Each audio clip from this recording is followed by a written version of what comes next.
Glória a Deus. Diz assim: pois o reino dos céus é como um proprietário que saiu de manhã cedo para contratar trabalhadores para a sua vinha. Ele combinou pagar-lhes 1 denário pelo dia e mandou-os para a sua vinha. Por volta das 9 horas da manhã, ele saiu e viu outros que estavam desocupados na praça. E lhes disse: vão também trabalhar na vinha, e eu lhes pagarei o que for justo. E eles foram. Saindo outra vez, por volta do meio-dia e das 3 horas da tarde, nona, fez a mesma coisa. Saindo por volta das 5 horas da tarde, encontrou ainda outros que estavam desocupados e lhes perguntou: por que vocês estiveram aqui desocupados o dia todo? Porque ninguém nos contratou, responderam eles. Ele lhes disse: vão vocês também trabalhar na minha vinha. Ao cair da tarde, o dono da vinha disse ao seu administrador: chame os trabalhadores e pague-lhes o salário, começando com os últimos contratados e terminando com os primeiros. Vieram os trabalhadores contratados por volta das 5 horas da tarde e cada um recebeu 1 denário. Quando vieram os que tinham sido contratados primeiro, esperavam receber mais, mas cada um deles também recebeu 1 denário. Quando receberam, começaram a se queixar do proprietário da vinha, dizendo-lhe: estes homens contratados por último trabalharam apenas 1 hora. O Senhor os igualou a nós, que suportamos o peso do trabalho e o calor do dia. Mas ele respondeu a um deles: amigo, não estou sendo injusto com você. Você não concordou em trabalhar por 1 denário? Receba o que é seu e vá. Eu quero dar ao que foi contratado por último o mesmo que lhe dei. Não tenho o direito de fazer o que quero com o meu dinheiro? Ou você está com inveja porque sou generoso? Assim, os últimos serão os primeiros e os primeiros serão os últimos. Vamos repetir essa última frase? Os últimos serão os primeiros e os primeiros serão os últimos. Queridos, é importante para entendermos essa parábola, compreendermos o contexto dessa parábola. No capítulo anterior, um jovem muito rico fez a seguinte pergunta para Jesus, que é o tema dessa mensagem: que de bom tenho que fazer para ser salvo? Então esse jovem fez essa pergunta e Jesus lhe respondeu que ele deveria vender tudo que ele tinha, distribuir para os pobres e depois segui-lo.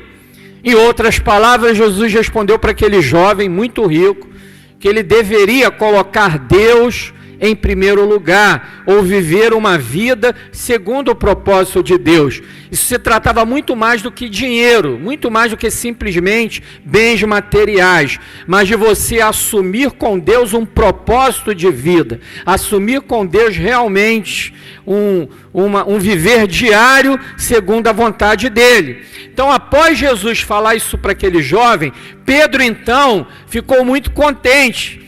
Pedro e os discípulos ficaram alegres, ficaram felizes com a resposta de Jesus, porque Pedro e os discípulos haviam abandonado tudo e seguiam a Jesus. Então Pedro olhou para Jesus e falou: então, Senhor, nós somos bem-aventurados, então a gente tem lugar garantido no céu, porque a gente abandonou tudo e te seguimos. E aí Jesus contou, irmãos, essa parábola de homens que foram trabalhar na vinha de um proprietário. O proprietário aqui, obviamente, representa Deus. Os trabalhadores representam a humanidade, todos aqueles que são chamados, e Jesus chama a todos, sendo que o horário de trabalho naquela época começava às 6 da manhã e ia até às 5 da tarde.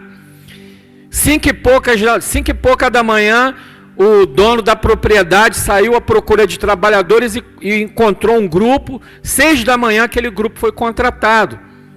E assim foi acontecendo sucessivamente, até que faltava apenas 1 hora para o final do expediente, ou seja, 4 da tarde, e um grupo de pessoas que estavam também sem fazer nada. O proprietário perguntou para eles: o que vocês estão fazendo aqui? Nada.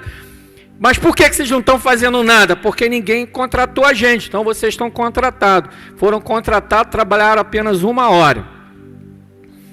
No final de tudo, o combinado havia sido com o primeiro grupo, que pegou 6 da manhã, um denário representava um dia de trabalho, era o que era pago naquela época. O pessoal que trabalhou de 6 da manhã às 5 da tarde recebeu quanto? 1 denário. E o pessoal que trabalhou das 4 da tarde às 5 da tarde recebeu quanto? Também 1 denário. Eu, se tivesse no lugar do pessoal de manhã, ia reclamar também. Correto? Todo mundo reclamou. Mas o que foi combinado? 1 denário. O senhor da propriedade combinou com o pessoal, com todos os trabalhadores, desde os que trabalharam muito até os que trabalharam pouco, ele combinou de pagar 1 denário. E o dinheiro era de quem, irmãos? Era dele. Quem tem muito dinheiro aí, levanta a mão em nome de Jesus. O irmão lá atrás levantou, o irmão já está bem. Quem tem dinheiro aí, levanta a mão em nome de Jesus. Quem tem dinheiro aí? Amém. Pouca gente? Está todo mundo duro? Vou profetizar muito dinheiro na sua vida em nome de Jesus. Recebe, irmão? Agora todo mundo levantou o braço. Se o dinheiro é seu, você faz o que quiser com o teu dinheiro. Amém ou não amém?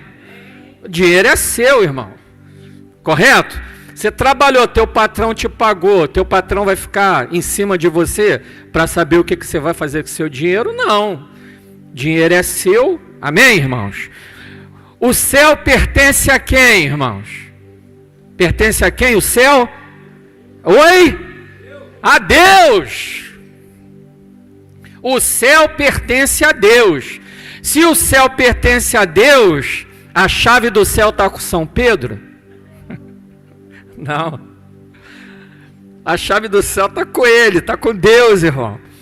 E entra no céu quem quiser entrar. Oi? Entra no céu, quem é que manda? Quem é que tem a chave do céu? É Deus. E Deus permite quem Ele quiser. Amém? Ou não? Não é isso?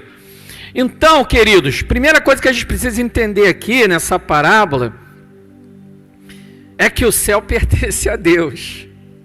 E Ele é que faz as regras, irmãos. Quando eu servi o quartel, a primeira coisa que eu ouvi: manda quem pode e obedece quem tem juízo. Ouvi lá no quartel isso. Tinha que obedecer, irmãos. Manda quem pode. Quem mandava era o sargento. Acima do sargento era o tenente. Antes do sargento era o cabo. E aí ia por diante. Capitão, coronel, tinha que obedecer. Então, se não tivesse juízo, era preso. O negócio não era... Enfim. E no céu, quem manda é o Senhor. Ele é o dono da glória. Amém, queridos? E hoje, nós vamos entender 3 lições práticas dessa parábola. Da parábola dos trabalhadores da vinha. 3 lições fundamentais e muito importantes e verdadeiras.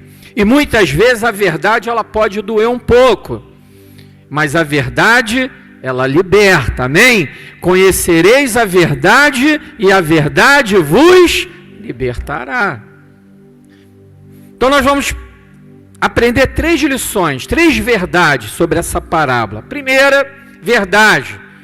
Éramos imprestáveis.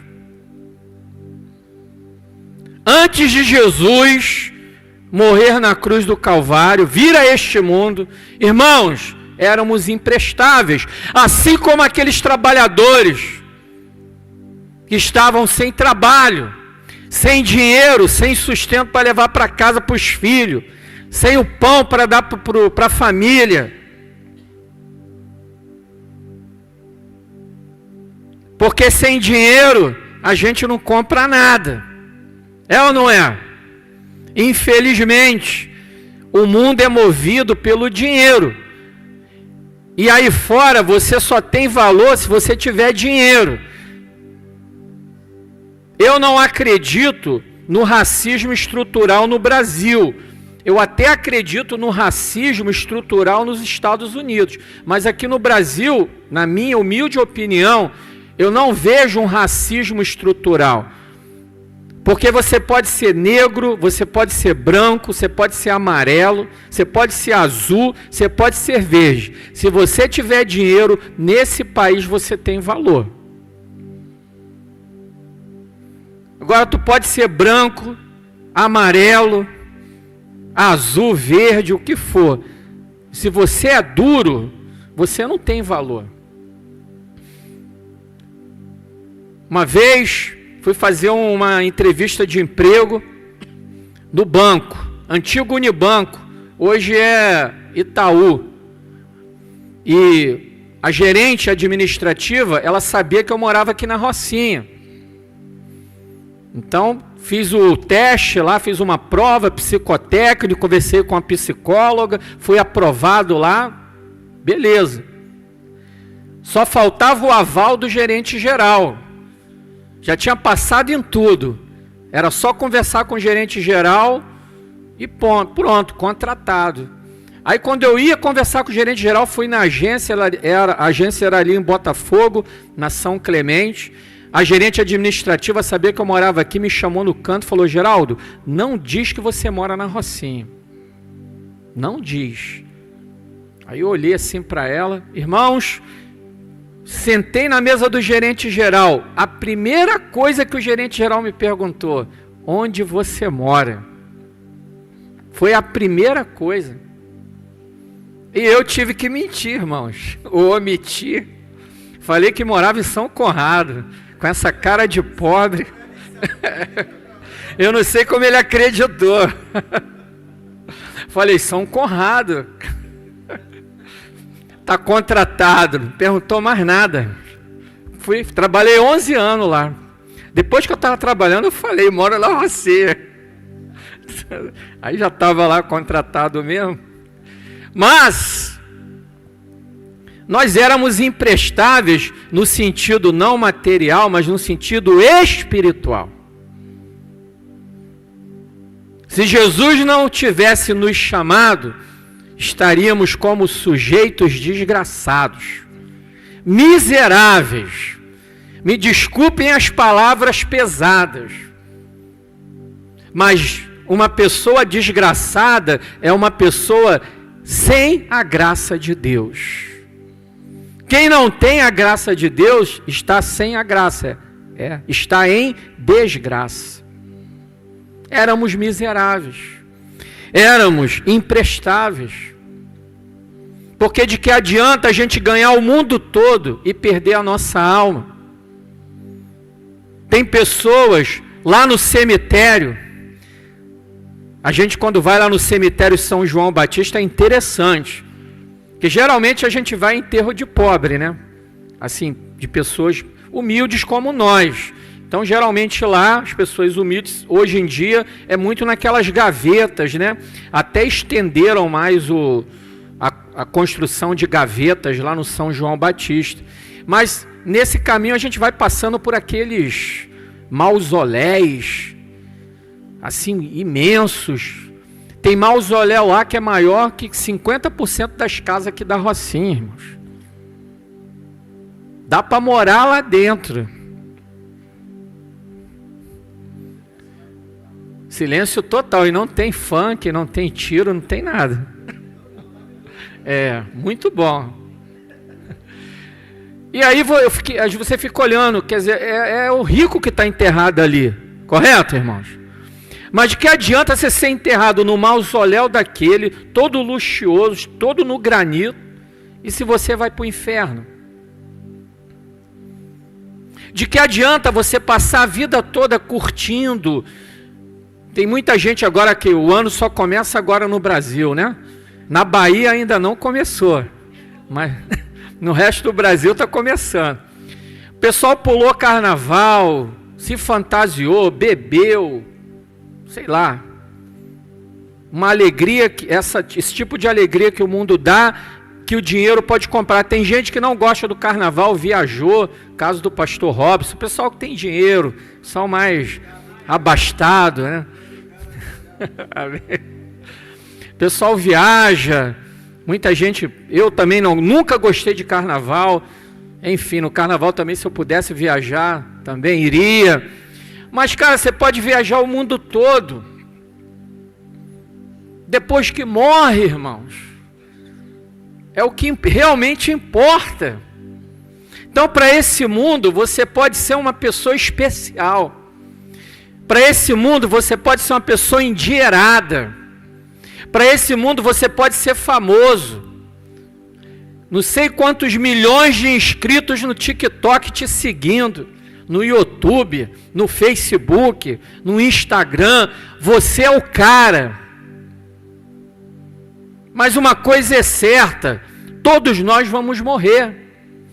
E todos nós vamos para algum lugar. E o mais certo é que quando a gente morre, a gente abre os olhos num desses dois lugares. Ou a gente abre os olhos num lugar bom, ou a gente abre os olhos num lugar muito ruim.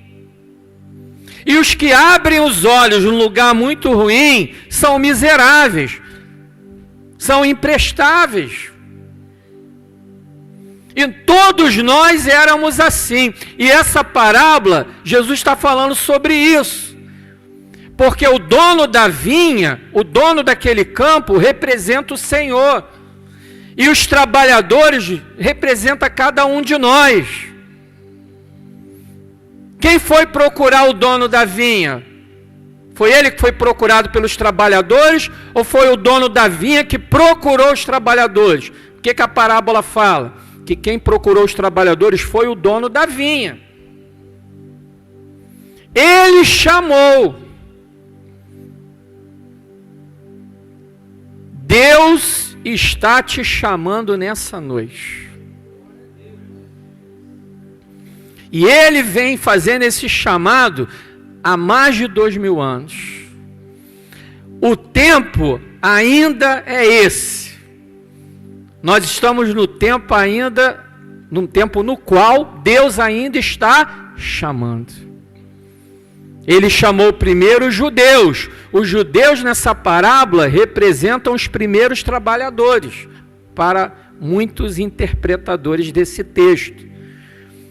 Depois, o chamado se estendeu para toda a terra. E nós fomos chamados. Quem atendeu esse chamado não é mais imprestável, não é mais miserável. Essa é a primeira coisa. Éramos miseráveis. Segundo,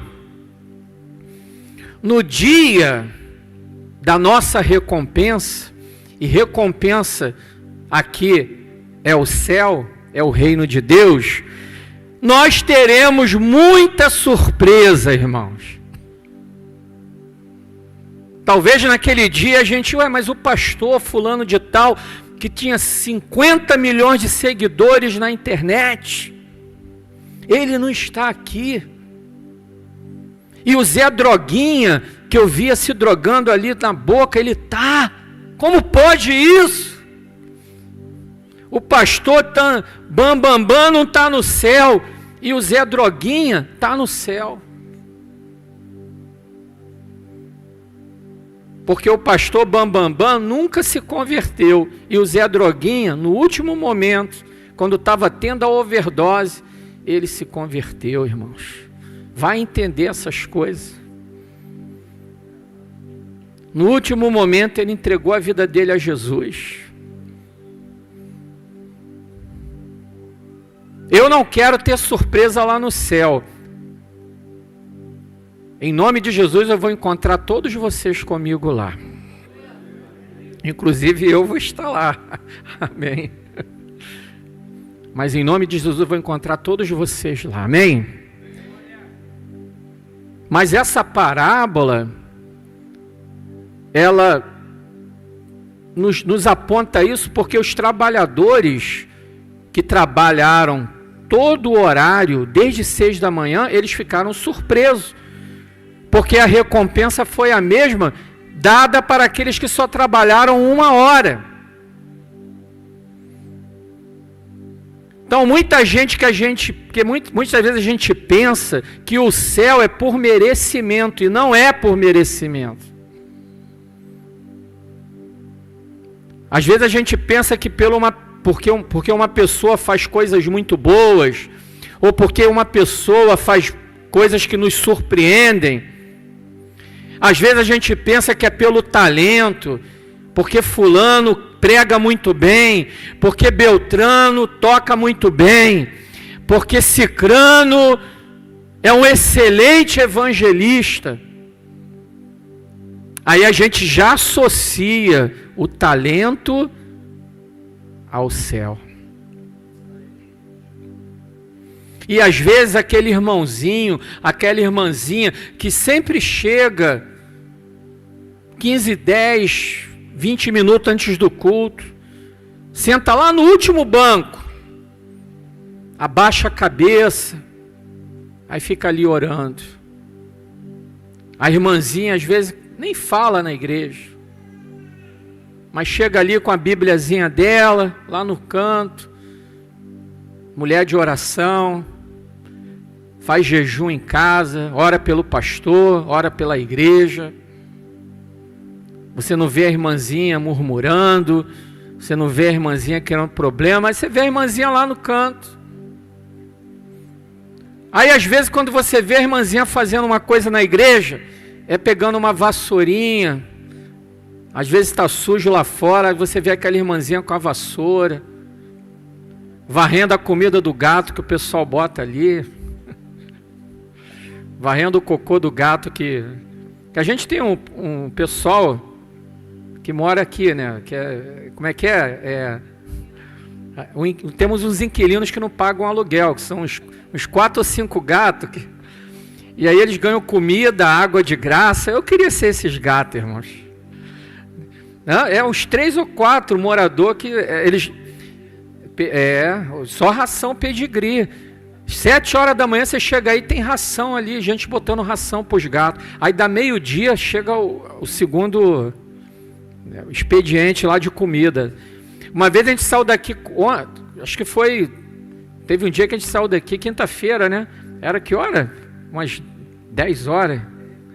10 horas da manhã, 10 horas da noite, estava saindo daqui, já tinha um abençoado botando as comidas para o gato. Vocês podem ver, os gatos daqui da igreja são os mais gordos da Rocinha. E não é por comer rato, não, é ração mesmo. É uma benção. Mas naquele dia, irmãos, nós vamos nos surpreender. Por quê? Porque nós associamos que a salvação, ela vem pelos nossos méritos. E não vem. Primeiro é um chamado de Deus. E segundo, a gente tem que obedecer, ouvir e atender esse chamado. Amém ou não amém? Está entendendo isso, irmãos? Em nome de Jesus. E terceiro entendimento dessa parábola é que nós devemos entender o nosso lugar. Muitas vezes a gente acha que a gente é bom demais. A gente acha que a gente é muito importante. Eu já ouvi aqui pessoas dizendo assim: se eu sair da igreja batista, essa igreja fecha.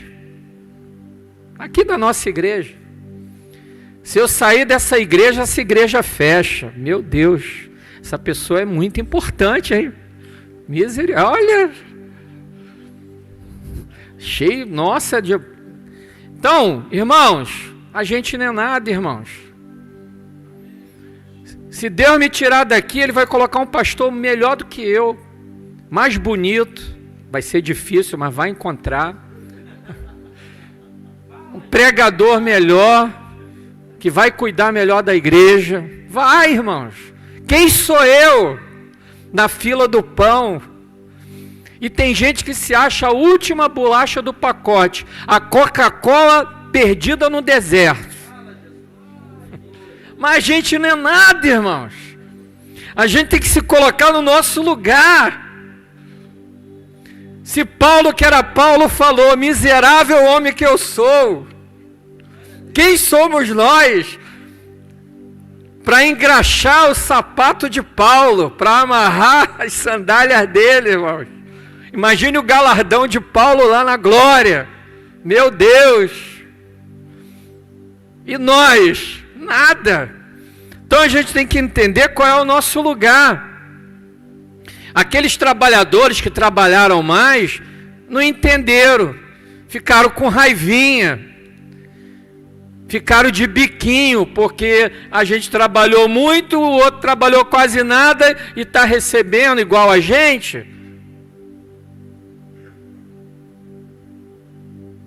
Então, se você canta, toca, prega, é líder do que seja na igreja, sabe o que você tem que fazer mais? Servir mais ainda.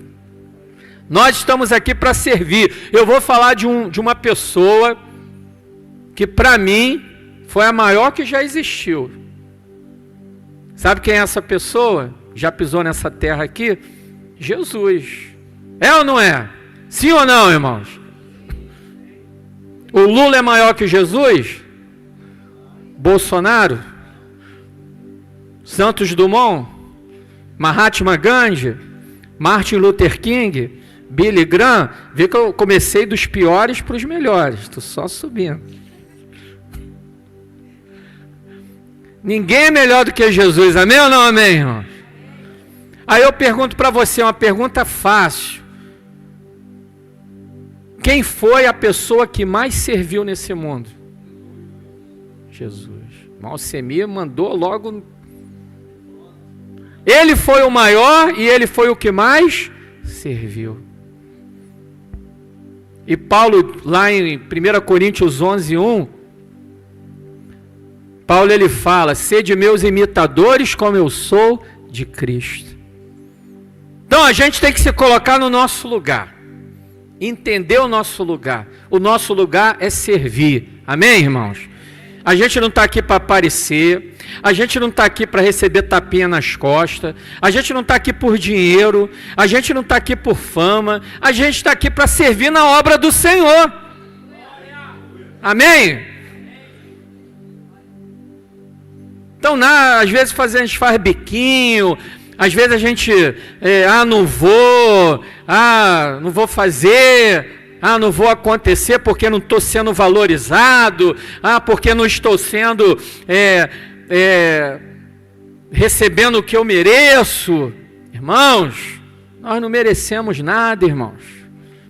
É um privilégio servir na obra do Senhor. É um privilégio darmos o nosso melhor. Agora, Deus quer o nosso melhor, amém, queridos? Colossenses 3:23.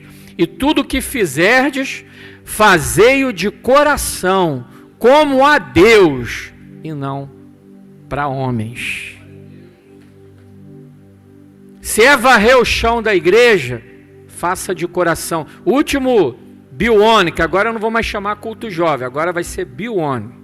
Eu já vesti a camisa já. Nosso último Bione, terminou o culto. Irmão Alcemir e a Vânia pegaram a vassourinha, cada um, pessoal subindo para se divertir, para brincar. Irmão Alcemir e a Vânia pegaram a vassoura, varreram a igreja. Que bênção, né? Os dois varreram a igreja. Porque o Bione foi no sábado, no domingo tinha culto. Os irmãos varreram a igreja, e varreram muito bem, irmãos. Foi para aparecer? Não. Eu estou falando aqui porque dá honra a quem merece honra. Mas eles não fizeram isso para aparecer. Quem é que vai varrer para aparecer, irmãos? Como diria o nosso presidente, que quem trabalha em serviços gerais não tem muito valor, não foi isso que ele falou? Um pouquinho mais, que não consegue nem arrumar mulher, um negócio desse aí. O pessoal de serviços gerais ficou indignado, enfim. Mas quem varre não está buscando aparecer. Amém ou não amém, irmãos? Tem gente que associa varrer alguma coisa a denegrir a pessoa, que é um serviço abaixo, enfim, não é. Mas os irmãos fizeram com amor. Tudo que você fizer para o Senhor, faça com amor. Dê o seu melhor. Amém, queridos? E a Bíblia vai mais além. Se você for fazer para os homens, faça como se fizesse para Deus. Queridos, eu tenho alguma experiência de trabalho, já trabalhei em algumas empresas, tem irmãos aqui também que trabalham, tem uns aqui que são patrões, glória a Deus. Mas vou dizer uma coisa que eu aprendi: você pode ter o pior patrão do mundo, mas se você é um excelente funcionário, aquele patrão em algum momento vai te dar valor. Ele não vai te mandar embora, porque você é um bom funcionário, chega na hora, trabalha direitinho, por pior que ele seja. Se você tem um patrão muito ruim, você é um bom funcionário, você pode procurar um outro emprego, mas ele não vai te mandar embora. Então o Senhor manda a gente fazer o melhor, sempre o melhor para Deus. Amém? E finalmente, queridos, às vezes a gente vê isso na igreja, ou às vezes no nosso trabalho. Uma pessoa que mal chegou e é abençoada. Tem o caso, uma história real de um rapaz, hoje ele é vice-presidente de uma grande empresa norte-americana, e ele contou que ele chegou no escritório dessa empresa, e o horário comercial, 9 às 5 da tarde, e ele percebia que dava o horário, todo mundo ia embora e o gerente continuava no escritório dele. Um dia esse rapaz, ele tinha, a maioria do pessoal que trabalhava lá tinha 8 meses, no mínimo 8 meses, 8 anos, tinha gente até de 15 anos trabalhando nessa empresa. O mais novo antes dele tinha 8 meses. E ele estava ali há umas 4 ou 5 semanas, e ele observou isso. Um dia ele resolveu ir perguntar para o gerente, se o gerente precisava de alguma coisa. Deu 5 horas, todo mundo meteu o pé, ele foi lá. O senhor está precisando de alguma coisa? O gerente falou para ele: olha, você pode tirar uma xerox aqui para mim? Foi lá, tirou, entregou para o gerente e foi embora. Começou a fazer isso todo dia, irmãos. E muita gente falava assim: puxa saco. Olha aí o puxa saco aí, ó. Vai se ferrar. Que esses puxa sacos são os primeiros a rodar. A galera começou a falar. Aí, irmão, passaram-se 1 ano trabalhando lá nessa firma. O dono da empresa, numa reunião com os seus gerentes, se dirigiu ao gerente dessa filial, falou: olha, apareceu uma vaga aí, você vai precisar promover alguém. Eu pergunto para vocês, irmãos, quem vocês acham que o gerente promoveu? O cara que trabalhava 15 anos, mas que fazia o serviço dele e nada mais? Ou esse rapaz, que fazia o serviço dele, o trabalho dele fazia bem feito, mas fazia algo mais? Eu pergunto para você, quem o gerente promoveu? O rapaz. Foi promovido. Tinha gente lá de 15 anos, irmãos. 15 anos. Ele, em 1 ano, ele foi promovido. Aí sabe o que aconteceu? Ele só foi crescendo na empresa. Hoje, eu não sei se ele ainda é vivo, ele é vice-presidente, é uma multinacional. Salário, é no mínimo aí uns 50 mil. Porque a Bíblia é a palavra de Deus. E na Bíblia, irmãos, verdades se cumprem e acontecem. E se a Bíblia está dizendo que a gente tem que dar o nosso melhor, e mesmo que seja para o ímpio, a gente tem que fazer como se a gente fizesse para Deus. Imagina aqui, quem está trabalhando aqui. Quem não está trabalhando, eu profetizo um trabalho na sua vida em nome de Jesus. Mas para aqueles que estão trabalhando aqui, imagina você trabalhando para Jesus. Seu chefe é Jesus. Ô glória! Imagina. Você não ia dar o melhor, irmão Edivaldo? Irmão Edivaldo já dá o melhor lá para o patrão dele. Mas aí imagina, irmão Edivaldo, o senhor está dirigindo para Jesus. Irmão Edivaldo não ia querer nem receber salário. Não ia querer, mas Jesus ia pagar. E é assim que tem que ser, irmãos. E aqui na igreja, quem é o patrão? Quem é o patrão aqui da igreja, irmãos? É Jesus. Ele é o dono da igreja. Engraçado que lá em Jeremias 48:10, né, o profeta fala: miserável é aquele que faz a obra de Deus relaxadamente. Miserável é aqui. Miserável é uma palavra pesada, né, irmãos? Na linguagem de hoje está como? Na NVI. Maldito, meu Deus, não sei nem qual o pior. Maldito aquele que faz com negligência o trabalho do Senhor. Maldito aquele que impede a sua espada de derramar sangue. Eu vou explicar o contexto desse versículo para a gente encerrar. Aqui está falando da guerra. Aquela época de Jeremias tinha guerra, irmão. Muita guerra. E alguns soldados se escondiam, israelitas. Eles ficavam lá atrás, escondidinho. A guerra comendo solta, nego matando, espada para cá, faca para lá, escudo voando, pedaço de braço, cabeça voando, sangue. E o abençoado lá, covarde, escondido. Aí o Jeremias falou: maldito, meu irmão, ali ó,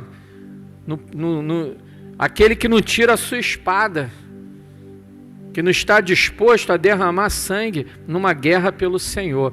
Irmãos, só para a gente encerrar, muita gente aí fora diz o seguinte: Deus é bom, Deus não vai permitir que as pessoas vão para o inferno, porque Deus é maravilhoso, Deus é bom demais. E tem gente que diz até que o inferno é aqui. Que o inferno é aqui mesmo. Acho que foi a Baby Consuelo aí no carnaval. Segundo ela, não estou entrando no mérito aqui se é verdade ou mentira, ou se é coisa da cabeça dela, mas ela disse para a Ivete Sangalo que o apocalipse ia acontecer, acho que entre 5 e 10 anos. E a Ivete Sangalo disse que não, que ia torar o apocalipse. Macetar eu não quero nem saber o que é isso. Nem precisa me explicar. Mas ela disse que ia macetar o apocalipse, irmãos. Depois estourou lá o negócio lá do cilindro lá, foi uma confusão. Tem gente aí achando que vai macetar no reino de Deus. Não vai não, irmãos. O dono do reino é o Senhor. Muitos serão chamados. No final da parábola, volta lá, Maria. No final da parábola lá, Mateus capítulo 20. Mateus capítulo 20, versículo 16. Aliás, nem muitos serão chamados, é os últimos, né? Assim, ó. Assim os últimos serão os primeiros e os primeiros serão os últimos. Mas trazendo aqui, que também está na Bíblia, que muitos serão chamados, mas poucos escolhidos. Então o Senhor é o Senhor do reino, é o Senhor que nos chama, nós não temos mérito algum, nós precisamos sim ouvir o chamado de Deus e aceitar esse chamado. Chamado para trabalhar na sua obra. O que é trabalhar na obra de Deus? Se a gente fosse resumir em uma frase, ganhar almas para Jesus. Nós somos chamados para sermos pescadores de homens. Ganharmos almas para Jesus. Não podemos aceitar esses bancos vazios, irmãos. A Rocinha tem mais de 100 mil pessoas. E essa igreja com tantos bancos vazios, Deus vai cobrar de nós. Então a gente precisa fazer mais. A gente precisa se dedicar mais, falar mais do reino, falar mais de Jesus, convidar pessoas para a igreja, para a casa do Senhor. Amém? Mas o primeiro passo é aceitarmos o chamado. Jesus está te chamando para o seu reino, te chamando para fazer parte desse trabalho, com outros trabalhadores. A Bíblia nos fala que grande é a seara e poucos são os trabalhadores. E o próprio Jesus fala, ore ao Pai para que envie trabalhadores. Deus quer enviar você, não importa a sua idade, o seu sexo, a sua altura, a sua cor, não importa. Deus está te chamando, porque Deus tem um propósito para você. Para cada um de nós, o Senhor tem um propósito. E a gente só tem que responder sim, eu vou. E receberemos a recompensa devida. A recompensa que o Senhor quiser nos dar, porque Ele é justo e bondoso. E o que Deus faz é o certo, mesmo quando a gente não entende. Os amigos de Jó não entendiam que Jó não havia pecado para estar naquela situação. Nem Jó entendia. Jó amaldiçoou o dia que ele nasceu, mas Deus tinha um propósito. Muitas vezes nós não entendemos coisas que nos acontecem. Muitas vezes nós pensamos, ou Deus é injusto, ou Deus não existe. Muitas vezes a gente pensa, não é possível que Deus abençoe uma pessoa assim e não me abençoa. Muitas vezes a gente não entende. A gente às vezes não quer falar, mas a gente pensa. Questiona Deus. Os fariseus não quiseram entender, compreender e aceitar que Jesus era o Messias, porque eles tinham um Deus dentro de uma caixa. O Deus que os fariseus acreditavam era um Deus que eles limitavam como se Deus estivesse dentro de uma caixa. E quando apareceu o Messias, que andava com pessoas pecadoras, que falava do Evangelho para pessoas que não eram judeus, quando os fariseus viam que Jesus não era aquilo que eles pensavam, não era aquilo que eles acreditavam, não era aquilo que eles estudaram, que eles entenderam, eles não aceitaram. Irmãos, nós não estamos aqui para compreender tudo, para entender tudo, para saber de tudo que vem dos céus. Nós estamos aqui para servir e para crer que o nosso Deus sabe o que está fazendo, que na hora certa Ele vai estabelecer aquilo que realmente precisa ser feito de justiça nesse mundo. Então eu convido você a se colocar de pé. Nós estaremos orando agora, pedindo ao Senhor, tenha misericórdia de nós, que o Senhor Deus, que é o Deus Todo-Poderoso, possa abençoar a nossa vida, a nossa família e nos dar o entendimento necessário para caminharmos essa caminhada que muitas vezes é muito difícil, mas que é uma caminhada de vencedores. E você pode ser um vencedor em Cristo Jesus. Basta você entregar a sua vida a Ele. Feche seus olhos, abaixe sua cabeça. Eu quero fazer uma pergunta aqui para você que está aqui nessa noite. Primeiro, não uma pergunta, eu gostaria que você fizesse uma oração comigo. Se você ainda não abriu o seu coração para Jesus, Jesus quer entrar no seu coração nessa noite. Ele está batendo na porta do teu coração, está dizendo assim: deixa eu entrar, porque se eu entrar no seu coração, se você abrir a porta do teu coração, eu vou cear com você e você vai cear comigo. Jesus quer mudar a sua vida, mudar a sua história, te dar um novo nascimento nele. Basta você entregar a sua vida a Jesus. Se você quer fazer isso nessa noite, repita essa oração comigo. Repita com o seu coração, você não precisa falar nada. Senhor Jesus, eu quero entregar a minha vida a Ti. O meu coração eu abro. Entra no meu coração. Entra na minha vida. Muda a minha história. Eu quero andar contigo nos jardins celestiais do teu reino.